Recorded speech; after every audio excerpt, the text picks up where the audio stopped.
சிவபெருமான் என்றாலே குபேரனுக்கு அலட்சியம்தான். அவரை அருவருப்பானவரும் வறுமையானவரும் குபேரன் பார்த்தார். ஒருமுறை சிவபெருமானை தன் வீட்டிற்கு அழைத்தார். குபேரனின் கர்வம் தற்பெருமையை பார்த்த சிவபெருமான் அவருக்கு பாடம் கற்பிக்க முடிவு செய்தார். தன்னால் விருந்தில் கலந்துக்க முடியாது என்றும் தன் சார்பில் தன் பாலகன் விநாயகர் கலந்து கொள்வார் என்று சிவபெருமான் கூறினார். விநாயகருக்கு விருந்தளிக்க சம்மதித்தார்.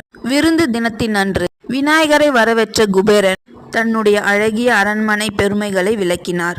அந்த சிறுவனுக்காக தயாரிக்கப்பட்ட உணவின் எடை தாங்க முடியாமல் மேஜை உடையத் தொடங்கின. விநாயகருக்கு ஒரு பதார்த்தம் மாறி மற்றொன்று படைக்கப்பட்டு கொண்டிருந்தது.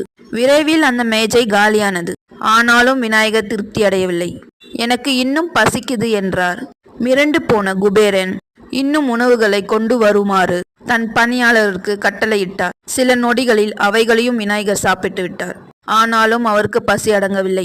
சமையல் ஆட்களுக்கு அதிகமாக சமைத்து கிறுக்கு பிடித்தது போல் ஆகிவிட்டது. விநாயகரும் விடாமல் ஒரு வெட்டு வெட்டி கொண்டிருந்தார். சீக்கிரமே சமையல் அறை காலியாகி